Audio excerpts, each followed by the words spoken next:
Welcome to Balanced Life with Debbie Carlin Boyle. Conversations connecting to a healthier you. The show that gives you all the latest and greatest health and wellness information to inspire you to live a life of balance and joy. Debbie Carlin Boyle is a health and nutrition coach, personal trainer, and fitness instructor who helps her clients live in balance with everything that feeds us, in addition to the food on our plate. Please welcome your host, Debbie Carlin Boyle. Hello. Welcome to this week of Thanksgiving, which we're going to talk about gratitude because that's part of wellness. And welcome to my show. This is Balanced Life with me, Debbie Carlin Boyle. I have conversations that hopefully connect to a healthier you. And that's sort of my goal these days in life. And I want you to connect with us today if you can, if you're watching live. And if you're not, you can go ahead and make a comment anytime on my Facebook page, which is Fit by Design, also known as Balanced Life. But just plug in and search Fit by Design and it will say Balanced Life, and there I am. And you can find the show and you can make a post-show comment at any time and I will respond, or my guests, because we're all connected in. The other way is, if you are listening live, is to call in, and I would love for you to join us today. So the call-in number here is 323-843-2826.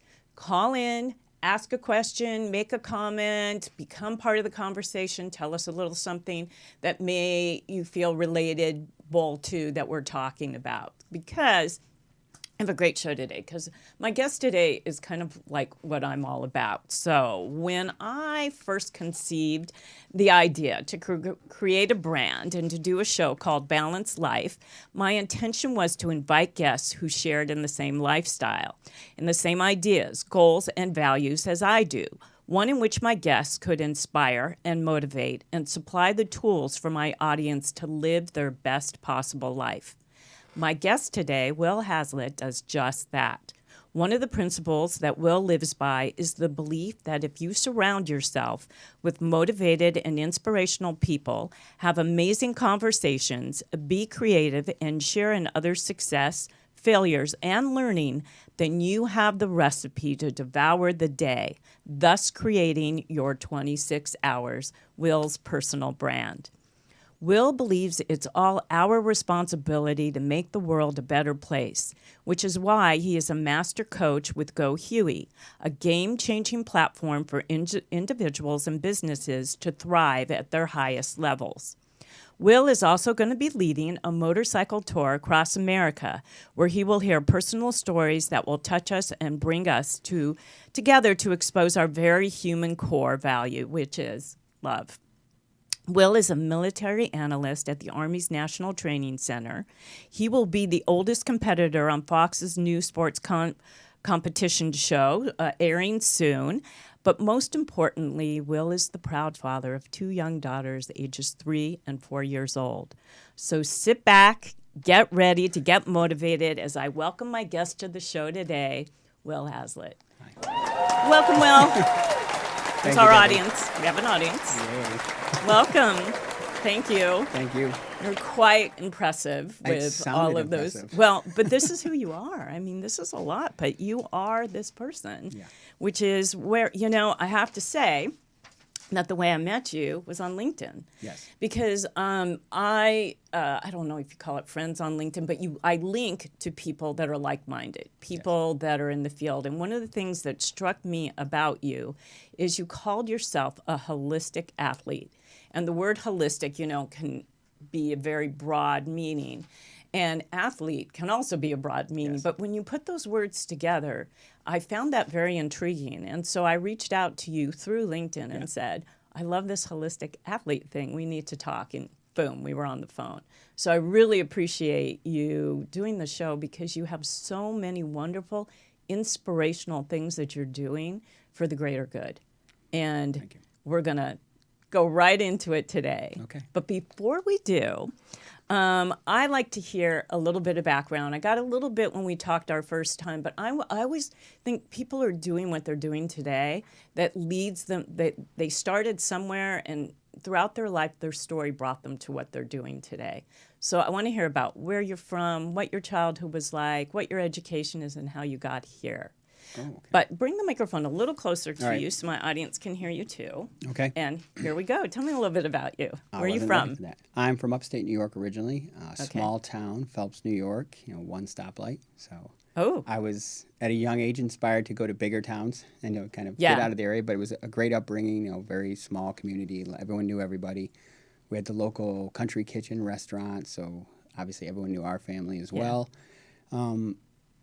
Coming from a middle class family, my option for college in my mind was to go to the military. So I joined the Army, and 2 weeks in basic training, I found out that I was going to the first Gulf War at 19 years old. So that whoa, was you were a 19. little bit of an eye opener Yeah. at that point. I served in the Army in reconnaissance, and I went to the first Gulf War, and then I went back after to do some training.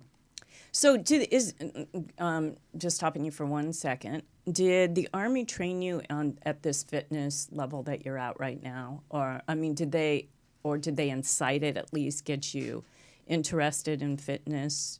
No, actually, I was a high school athlete too. Oh, you were? We and my family weren't able to start athletics until 8th grade, just financially. That's when we determined it was our starting point. So when I was allowed to, I just relished it, and I tried to do everything I could. So it was track and wrestling and football. Mm-hmm. And my brothers were both good athletes as well. So you have 2 brothers. I have 2 older brothers, 1 younger brother. Oh, there's So 4 boys. There's 4 boys. Wow. Yeah, that's why And you're all athletes. Well, you're two others. Well, yeah, we're all athletes, and that's Yeah. why my mother's the toughest woman I know, because she raised 4 boys. Oh my God. Yeah.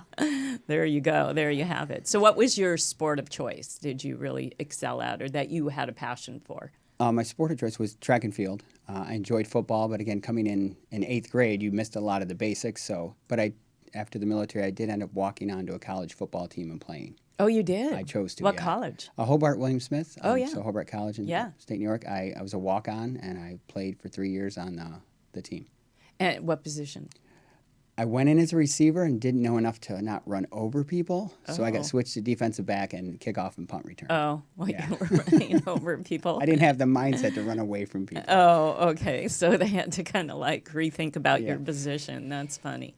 So how long were you in the Army, did you say? I was in the Army for a little over 3 years. That was my Okay. enlistment, and honestly, after going in and going right into a war, and I wasn't, I wasn't really, that wasn't why I was there, honestly. I was a naive kid going in for college money to put myself through college. So I went through that. It actually made me a much better human being because of some of the stuff I had to see, and I actually had some exchanges with some EPWs, they were called at the time, but prisoners that we found in bunkers. And one of the gentlemen was going to Georgetown University and told that if he didn't come home and fight, his family would be killed. So those are the people I met and talked to when they were our prisoners. So Wow. that turned me into more of a human being than sometimes people can kind of get lost in what's going on. Perfect example of why I wanted to hear your backstory. Okay. Because it does, like you said, take you There's to steps, where, yeah. those are places that take you to where you sit today. So that's why I love that. And I have the luxury of having a 50-minute show, so I can hear a little bit about the person that I'm highlighting. And so can our audience, which again is inspirational. Because to me, no matter where you've come from, wherever you're going, you can pave that path based on, and a lot of it has to do with our experiences when we were younger. Negative, positive, and everything in between. And I love hearing other stories that come out on the other side, on the good, on a positive side, not only doing for themselves but for the greater good, for better. So after college, what brought you out to the West Coast? After college, I graduated with a psychology degree, so I started working with children 8 to 18 on a psychiatric unit. Wow. So I loved what I was doing. I mean, I saw there's a lot going on with healthcare and different mental health care. And I was actually jokingly at the time wanted to move to some place that didn't have natural disasters and had better weather. So I actually applied for a position at a youth care facility in Arizona. And I was hired over the phone. I went out. Youth care, meaning foster? Locked residential. Okay. So we were working with the toughest kids. Oh, okay. coming So out these of are juvenile kids detention. that were in juvenile. Yeah. Okay. So I came out and I was a floor staff for about 6 months. Then I moved into a supervisory role, and then within a year I was a director of the facility. So Wow. Okay. and that was just based on how I was taught to work ethic, and then just caring about the people I was working with So you've heard a lot of other people's stories, these kids' stories that brought them there.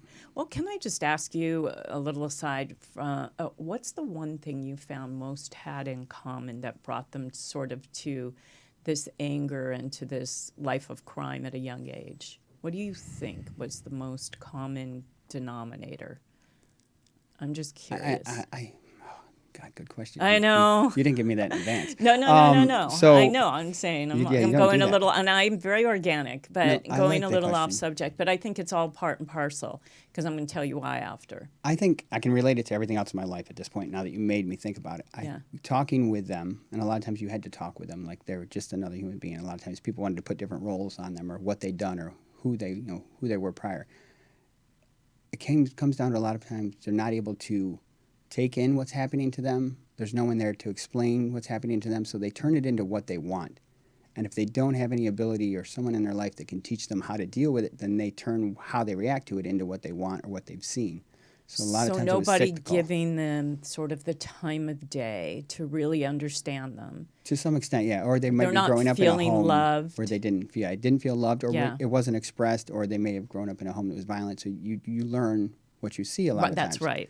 So Absolutely. with my Which is staff, I always taught them, you have to be that solid object that they never had. So they're going to swear at you, and they're going to try and make you that person that's always been That's not there for familiar them. to them. Yeah, and if you stay that person they've never had, that solid object, that's when we can work with them, and that's when we can make changes. And that was kind of my mentality through I worked with at-risk kids for 16 years. Oh, so you really...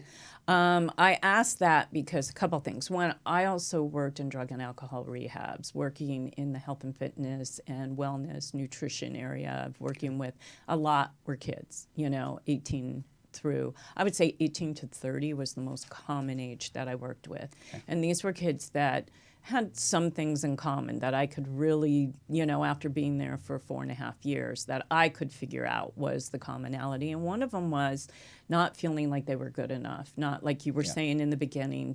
And that to me is a misplaced way of absorbing love, of feeling loved, of feeling validated, not feeling like they were fitting into the slot. Some of them were coming from very wealthy families, but not fitting into the slot that they thought their family or their parents wanted. So the better way out was numbing themselves, obviously.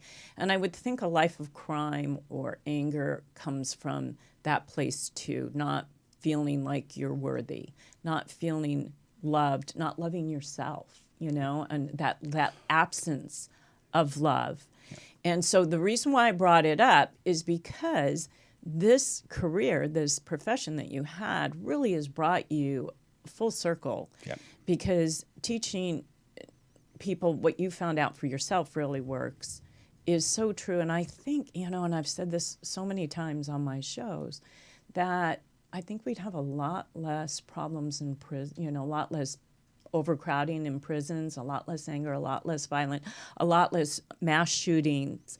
If people understood how to raise their children, to take care of themselves, to feel loved in spite of, not to put themselves in a category or a box, but to feel, to be who they are, to find their authentic self with the support of older human beings that are around them that they can trust, because trust comes into this. And I'm sure the commonality in prisons and a lot of times in rehabs are those people that don't have any of that or didn't have any of that in their life. And that's one of the reasons why I got into the health and wellness field, is feeling like the way we take care of ourselves has a lot to do with the way we treat ourselves and others. Also, a lot of people get off antidepressants if they, food changes everything, as you well know. Activity changes everything. Sleep changes everything. If they just find that balance, your 26 hours, my circle of life wheel, that all the things that feed us in addition to the food on our plate can really set the tone for how your life is going to play out and how you can be of service to others, which in turn is service to you, of course. So, not to go on off of a side, but it's trying not to grab my soapbox and jump up on it while you're talking. Yeah, because it's so true. So that's so cool that you did that. I saw that on your resume, on your CV, that you were a psychology major and that you worked as in psychology. So that's very cool. It was interesting. Keeps putting little stars over you. Just keep adding to your. So you came out this way to what got you into LA itself? Because you were in Arizona with that, right? Yeah. At the time, I was married, and my wife wanted to be an actress. It's kind of one of those dreams. course. So we came out here and decided, you know, we're gonna Pursue I was that. going to do the work. I actually went to a small college to work, and we're going to pursue that. And I went down and stood in line with her for one of the casting agencies, and so I've been working pretty steady as well, doing acting along the way too. Oh, Because good. again, Yeah. it's a story. I love telling stories. That's who I am at my core. Mm-hmm. So when I get to go and act, it's telling somebody else's story sometimes. Yeah, And of course, yeah. I've written my own screenplays and my own poetry and all the writing I do. You have a so- lot going on but in that respect. that's what brought me to California to begin with, and then through some hardships with that small college I was at, that's how I actually ended up out at Fort Irwin at the Army's National Training Center, and that came from having a dialogue with somebody in a gym that saw my tattoo, my military tattoo, and manifestation. It was 2 weeks after I'd lost that college had closed and I'd lost my job. That same person came up. He's like, "Hey, are you looking for work? Fort Irwin's hiring ex-military to do this," and I'm like. And I rode out there that day on my motorcycle, and I've been Got out there hired. about 5 years now. Yeah. Oh, great. How do you like it? Do you? Um, Because what is it? So you're an analyst for the military. So how does that work? I mean, is it a little top secret? What I can tell you. Yeah. um, Yeah, that's what what I'm asking. what we do is primarily we're in a building. We nicknamed it the Star Wars building. There's a analyst working for all different types of, like, we work with the maintenance and engineers, the people that do minefields and build and take apart, and Eek. we monitor them while they're doing their training. And we monitor them on computers. We monitor them via radio versus the military. There's a lot of stuff we do. And after watching everything they do and how they do well and how they don't, we work with our military counterparts and we put together after-action reviews. And then they go in and they brief them and tell them what they're doing well and, you know, what they need to improve on before they potentially deploy somewhere around the world. So my piece on it is, because I'm not a big component of war. It's just Been there, it could be done solved that. better. Yeah. Been there, done that. Could be solved better. I do care, though, that I know I was that 19-year-old kid. So I want to make sure I'm giving them the best opportunity to come home to their loved ones. Yes. Oh, wow. So that's where the that's where ethical your part of me can fit in motivation there. is to be able to do what you do to help that 19-year-old kid. Yeah. Wow. Another star. Okay.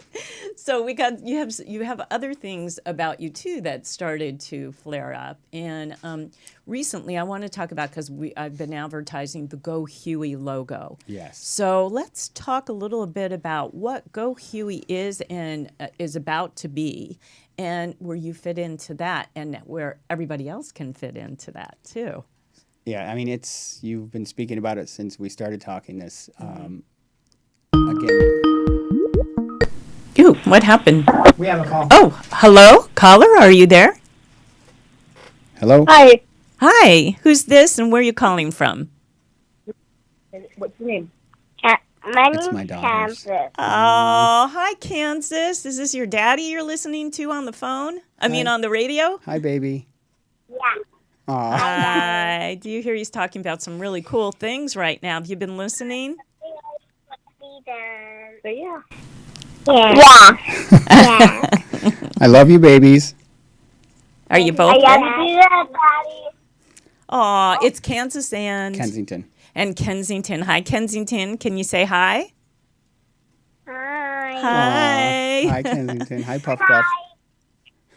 Did they just say goodbye? Oh, okay. Well, keep watching and keep listening to your daddy, okay? Because he's doing such good things right now. Bye, babies. I love you. Okay, bye, Daddy. I love you too. Oh, break my... Bye, baby. Oh, we're all dying over here. Bye. Bye. Bye. Kurt has their picture up. They're adorable. They're beautiful. Oh, yeah. They are. Wow. Well, there's a motivation for what you're That's- doing and why you're doing it. And they were a good lead in to what we're going to talk about with Go Huey and the PvP. Yeah. So tell my audience a little bit about what Go Huey is and your involvement with it. So I was, again, fortunate enough to somehow, for the last 5 years, I've dedicated myself to change and being better because of the birth of my first daughter. And I've been working towards wanting to make change on a bigger scale. So you didn't think you were already good. I mean, Well, everything you I said. write How can you poetry get and I do better? different things and I try to make a Yeah. difference. Yeah. However, But daughters are profound. Kids are profoundly life changing, as we know.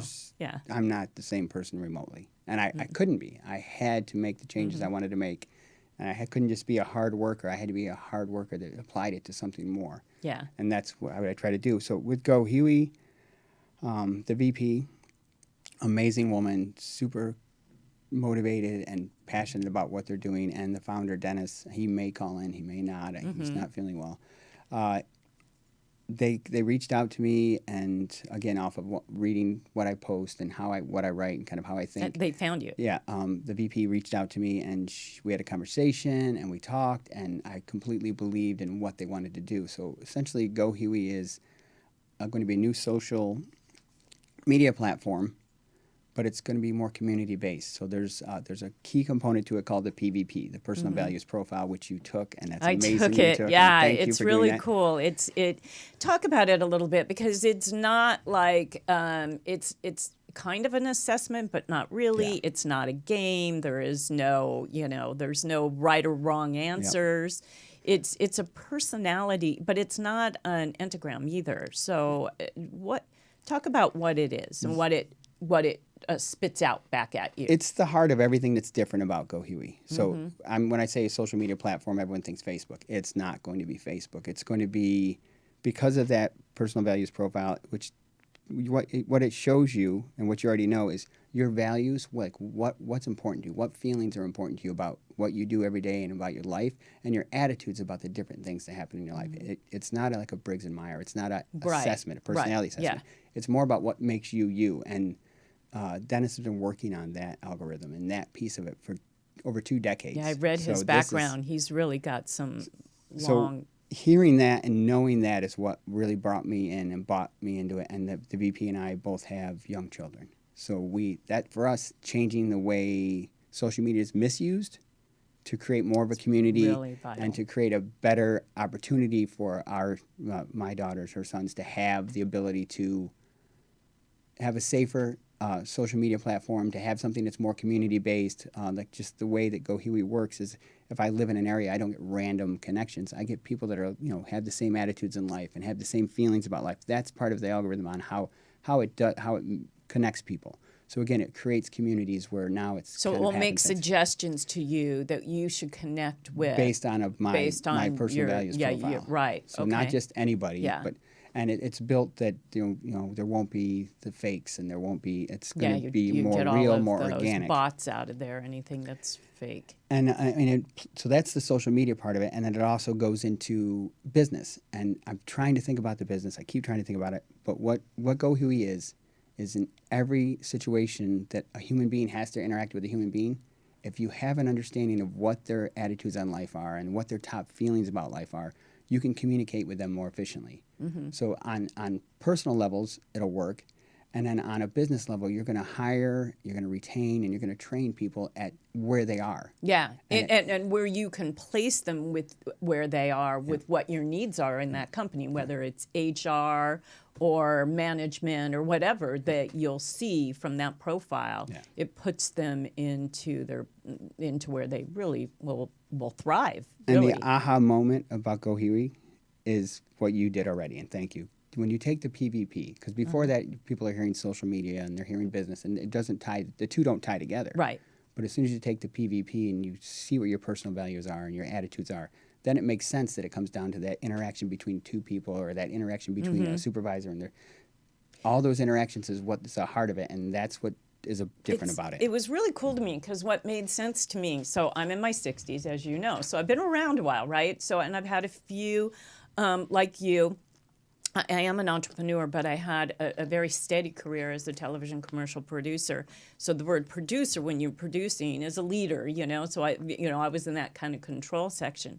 And as I'm reading all these things towards the end, after you put in all of the traits and you slew the little slide scale, and then I'm reading what it is that came out for me. It was like, of course, because I had that job, and I studied this in college, and this is my degree, and this is what I did 10 years ago, and this is what I'm doing now, and this is the kind of mother, this is the kind of leader I was when my kids were young, and all of this made sense. So rather than let's say a teenager doing it, like, where am I going, and what are my interests and likes and dislikes and things, I looked at it more as a senior, and went, oh yeah, that is me. It was like better than any horoscope that's reading my son could be, because this is my personal, That's a good and way. one of the things I talk about all the time is bio-individuality, that there's no two people alike.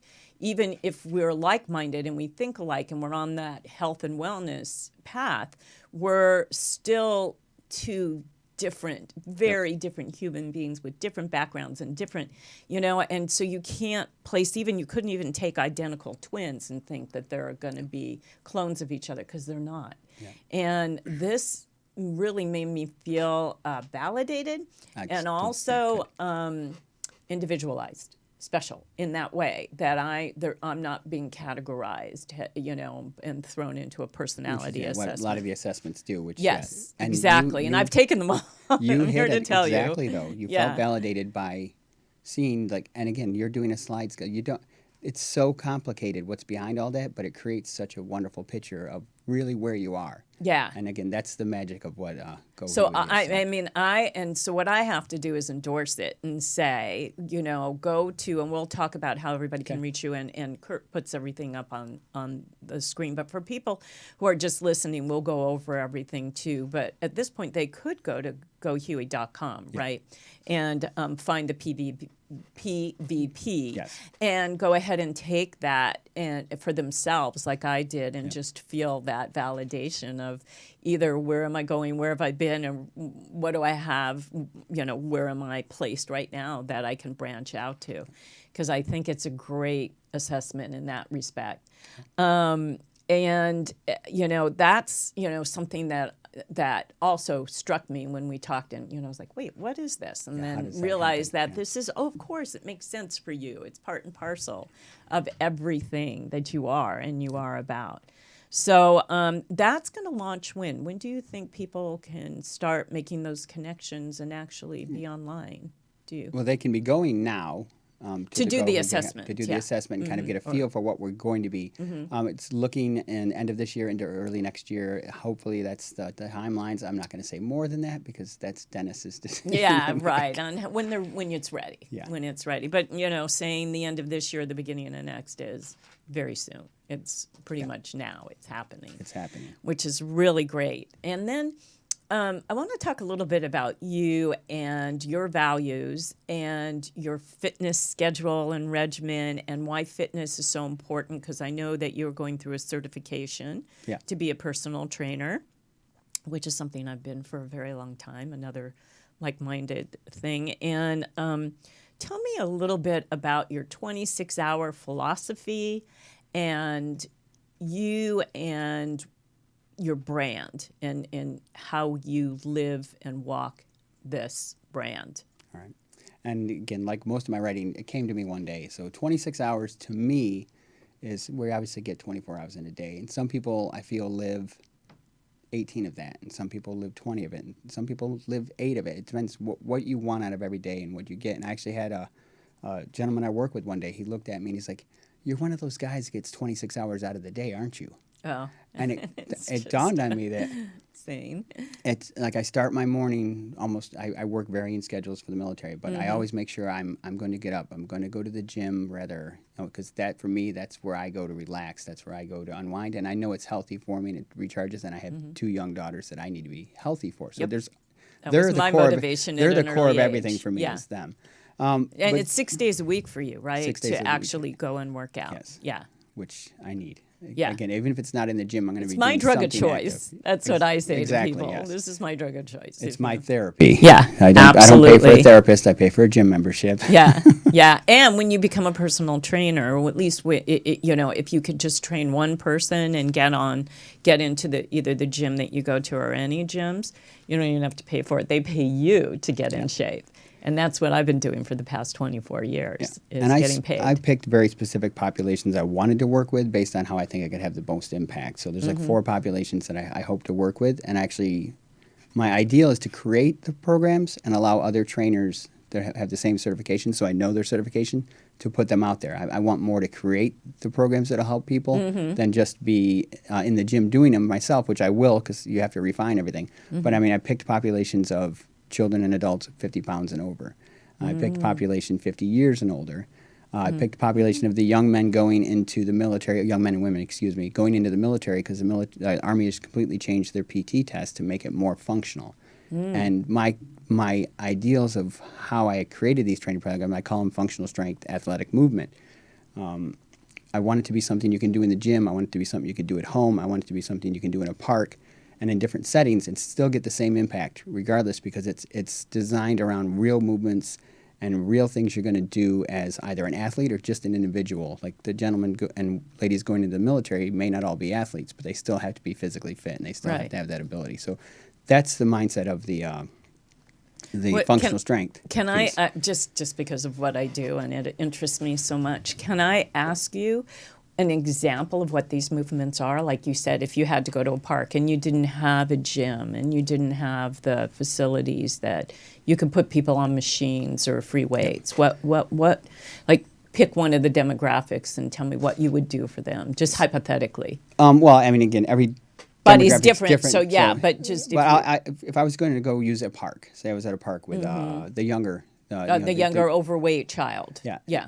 Obviously, we have tons of that. If we're at a park with sand, we can be utilizing the sand for different things. If we have a playground, we can be utilizing pull up, and we can be utilizing different pieces of it. So it's having the program itself can be adapted to where you are and what you need to do, and then obviously every individual needs to be trained according to where they're at, their physical limitations, what they can do and what they can't do. But the ideal of it is that flexibility of you're going to have core programs, but you don't have to have core equipment. Yeah. So if you're going to be doing 100%. push-ups, or you're going to be doing running, or you're going to be doing some type of movement to strengthen the lower body, upper body, it's all going to be very flexible to the point where you could go into somebody's home if they're not, if they're heavy and they can't leave their home, and you work out what they can do within their home to get them started. So it's not going to be, I mean, I talk about even some college, high school athletes going into college. That would probably be the most rigorous and the most scientifically defined. Right. The others are introductory to get people to start understanding, because I'm not a nutritionist, so I can't do the nutrition, but to get them to understand the principles of healthy eating, of meditation, of yoga, of weightlifting, all these pieces that holistic come together, will all come together, and that gives them the core to be able to go on and then become as fit as they want. Right. But a lot of times people just go right to the fit, and they get just the fitness. They miss the other pieces. And that, a lot of people will get discouraged and stop. And that's why I am the Balanced Life brand. So as a personal trainer for the past 25 years, I've seen every one of those demographics that you just mentioned that you want to help. And I've been in every situation of having a beautiful 5-star gym at my has access for me, and I've had a home with nothing. And I've had the can't get out of bed person who either is post-surgery or post-depression or post-drugs, and I've also had, the person who is way overweight and just wants to get started. And again, you have to meet them at the level that they're at, but you've got to create program or movement for them.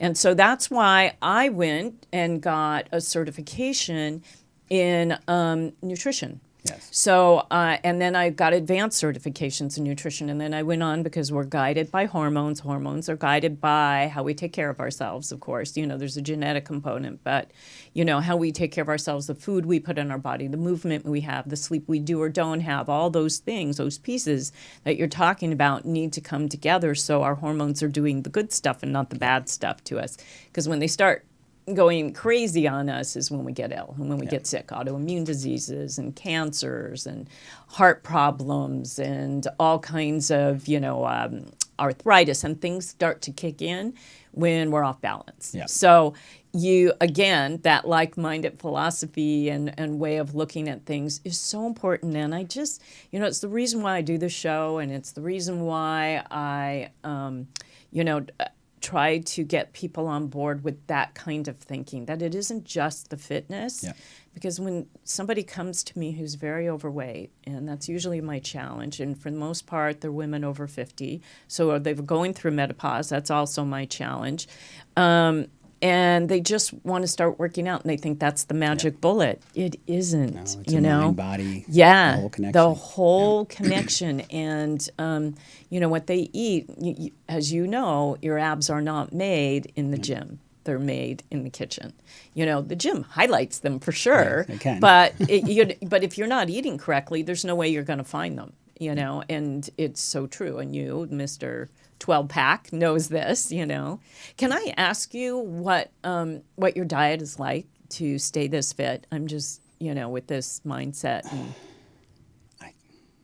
I don't have a diet. Well, no, but, no, but I know what you're saying, but I'm your trying to express lifestyle it. in terms of... Yeah, my lifestyle is I've always eaten, like, for as long as I can remember, once I wasn't, you know, a child anymore. I've always tried to eat healthy. I've tried to stay with the vegetables and the Did foods. you grow up that way? Were your parents, or did you... Like, I grew up as a processed kid, which is what catapulted me into the opposite direction. How did you grow up? We had a mix. We grew up, I was in upstate New York, which is basically farming communities. So we always had a garden. We always had some fresh stuff so too. you But didn't then have any of that. there wasn't a lot of nutrition, you know, information out there. So No.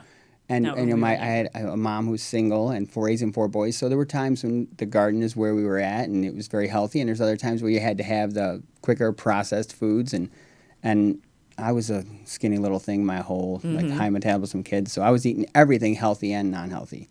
And it was into the military and after getting out of the military where I really started understanding. And when I was working with children to help them understand how to eat healthy is What we really were a big talking trigger. about. Yeah. Huge, right? And now that you have your own kids, what really hit me, I had already gotten into the health and wellness thing. You know, it was just, I wasn't making money at it, but just for myself, after being a processed kid, when I was confined to living in my house, when I went away to college, then I had, you know, the freedom. So I went to college in the 70s. So you're going, wait, was I born? I was. So I had the freedom to now be healthy. And also, I wanted to feel good. I wanted to look good. I wanted to attract what I wanted to attract. And that wasn't happening as a processed kid. So at that time, salad bars were coming into play. So I was eating off of salad bars in pizza places, basically, and skipping all the junk and going straight. And then all of a sudden, you notice something. And what you notice is, oh, wait, I'm not foggy in my brain anymore. I'm doing better in school. Oh, wait, my skin is doing something. My hair is growing. My clothes are fitting better.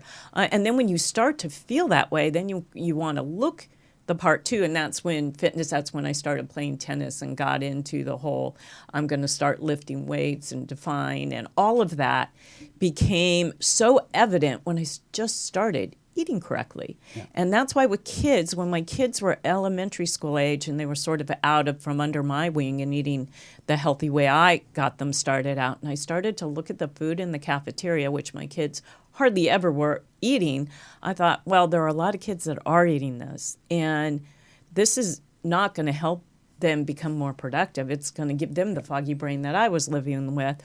So we started kind of a Guardian Angel program where we put fresh gardens in the schools.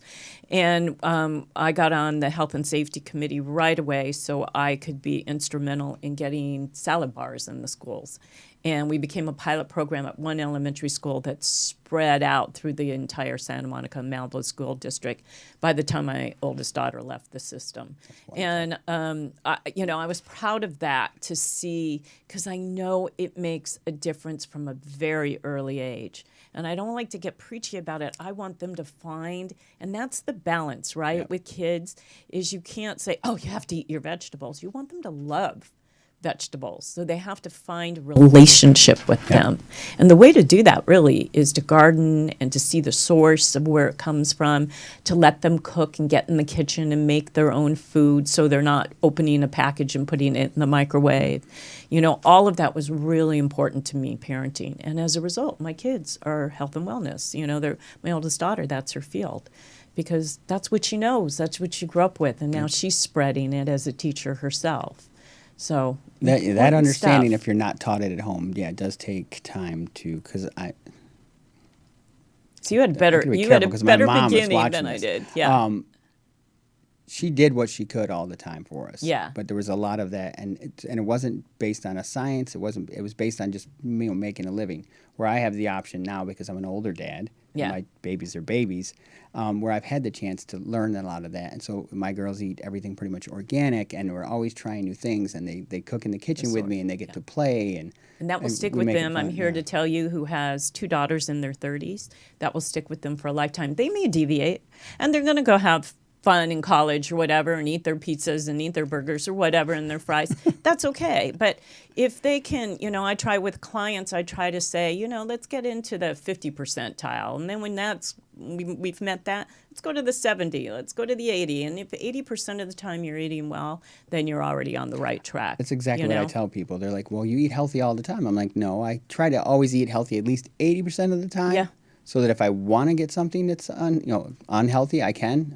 I don't usually do that, but if I wanted to, I could. Yeah, but you I'm can. just so used to being But there's birthday healthy. parties and celebrations, and why not go have a glass of champagne with friends getting married, or there's some kind of milestone. Those things are really important to be able, because our socialization, the way we socialize, is also important to our health and well-being. And you don't want to be the one who sits back and goes, I don't do that. That's so that 26 hours. It's a that we started balance. talking Yeah, about. yeah. 'Cause It's part of all of that.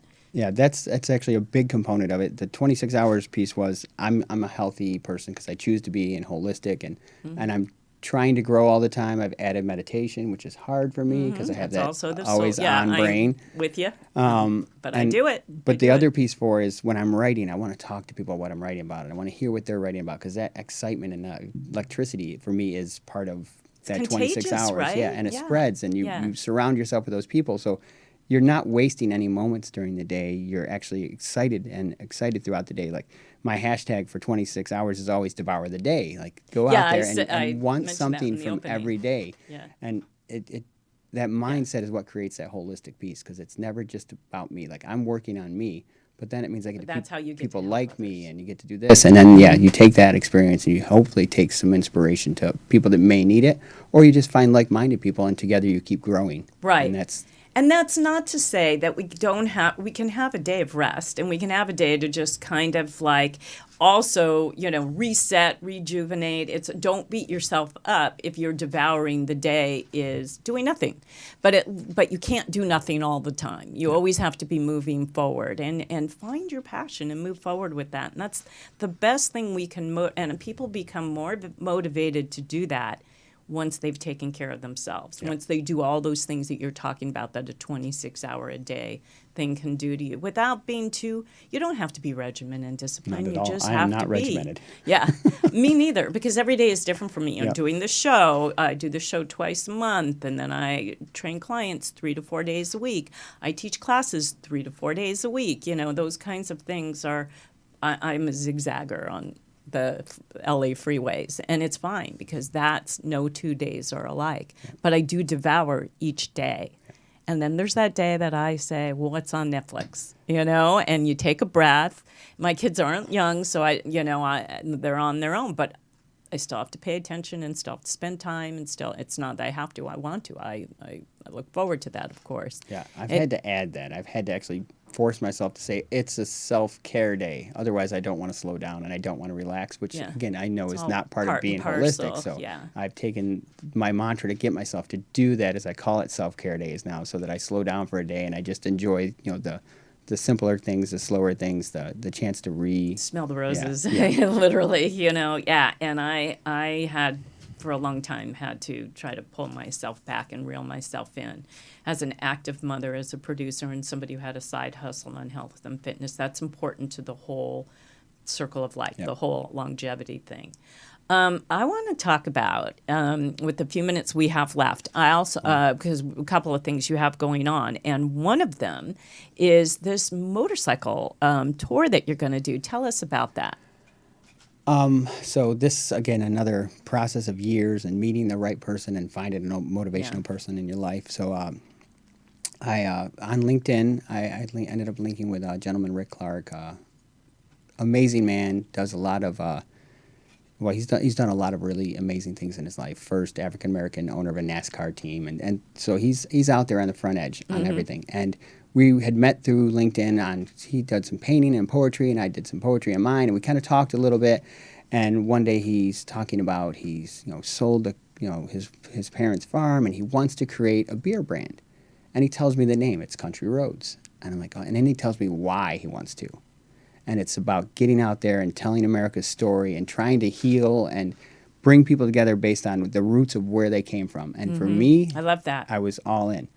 And I went out and did I'm teaching myself photography, so I went out and did a photo shoot with my motorcycle and sent it to Rick. And he's like, that's how we're doing it. And for the last 2 years, it's grown from there to the point where there's lots of things set up. It looks like we're going to be starting in West Virginia because of Country Roads. Oh, okay, and, right. And Rick wants me out there on the front of this, going into small towns, restaurants, bars, wherever people are. There's going to be more than just you, though. There'll be a social media team following me. Oh, so you on your own, you'll be doing the social media team? We're asking people if they want to ride when I'm going to be in an area to ride with me, but ideally it's going to be me going and having conversations with different people throughout America and getting just about their roots. Yeah. And then at the end of each evening, Rick kind of wants me to sit down and talk about what I learned that day. What feelings did I get from that the part people of America that you met, and it's great. He always says the beer's going to sell. Like he's got the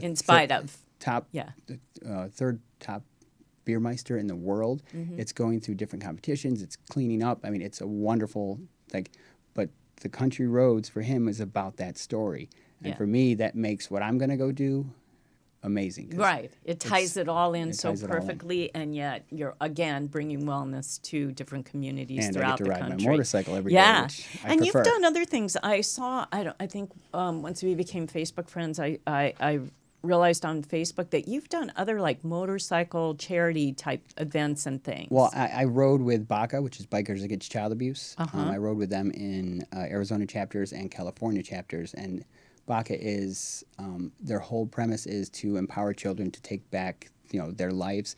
We worked primarily with abused children to the point where BACA members, a bunch of bikers. I was never the big burly biker, but it was in my heart. Yeah. And we were contacted through CPS and liaisons to go and be a support for that child, to be that big, ugly biker that they felt safe with. Oh, cool. And BACA would go into courtrooms. BACA would go, if the child called because they were afraid one night, we'd go and stand on the lawn so they could look out the window and see us. And it's a voluntary organization. United. Very cool. But it's I want to say over 30 states and over maybe close to 22 countries around the world. So it's not a small movement. So very cool that you got involved with that. I was wondering what that was. And then in the few minutes we have left, we're going to talk about two things. One, I want you to talk about this Fox Sports competition show that you're going to be on. As much as I can. Yeah, as much as you can talk. Yeah, you can talk about the outcome of the show, but tell the audience, and then maybe they can start following you to see when it will be on. My story for it, because they love stories, and the 60 30 men and 30 women I was with, amazing stories, all of them. A couple of them were working together on different projects with some of them. They're wonderful people.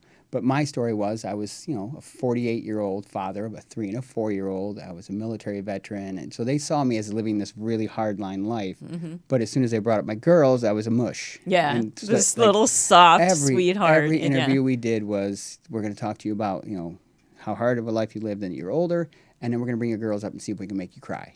And they did quite a bit. Yeah, they do that on all the reality shows. I've done a few. But the other piece was that the next closest competitor to me was 16 years younger. So, they're all talking about from 18. They're like, oh, I'm a college football player, and I'm this. And they're like, well, what do you do? I'm like, well, I did all that 20 years ago. Now I'm a person who chooses to live healthy for these reasons, and I had to compete against these little studs. And it was a lot of fun. Is there a name attached to this show? There is, but now that I've said I'm competing on it, I can't tell you that name. You However, can't say. Okay. If you're any kind of sleuth, you could go to my pages and figure it out. Yeah, and figure it out. So, which is where we're at now. We're down to our last minute. Okay. So what I want you to do is tell the audience every way that they can reach you and anything that you're passionate about. So you give your the Go Huey website, okay. If you can give your personal way to reach you, maybe through LinkedIn or Facebook.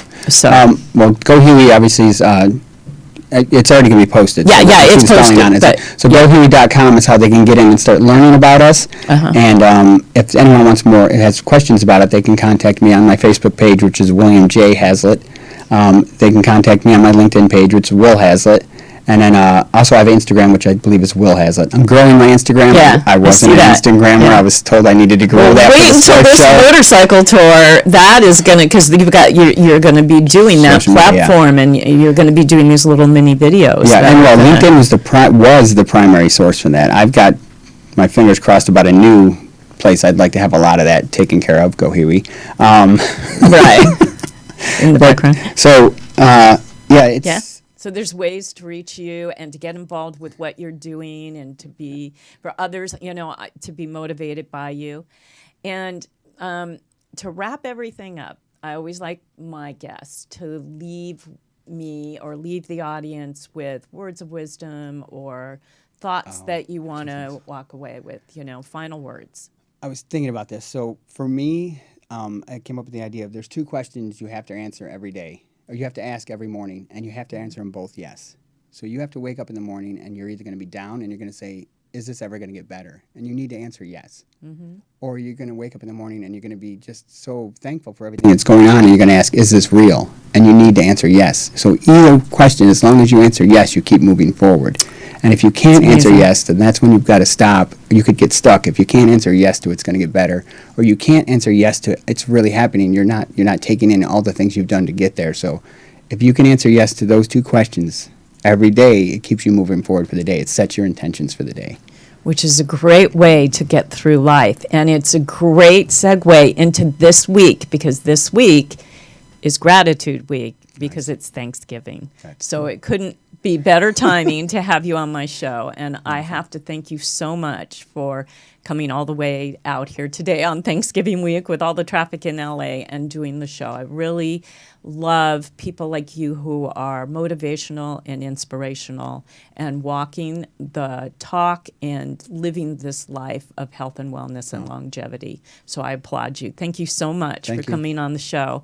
And I want to thank you, my audience, for joining us today. Hopefully this will motivate you. If there's anything, what Will just said, this last piece is so inspirational. So think about that. I mean, really think about that going into this Thanksgiving week. And I want to thank you for joining me. We're going to have some shows that are going to come a little bit before, because I'm going to be on the top of, I think I have a show on Christmas Eve and New Year's Eve. So I'm probably going to put a show on a week before that. So please check my website and Facebook page and my YouTube channel. And I will start list and my Instagram, which is Balanced Life by Debbie. And I will do the announcements on when the shows come, because I only do 2 shows a month. So I thank you for joining me today. And remember, I want you to go out and keep finding those conversations that connect to a healthier you. Bye, everybody. See you soon. Thank you.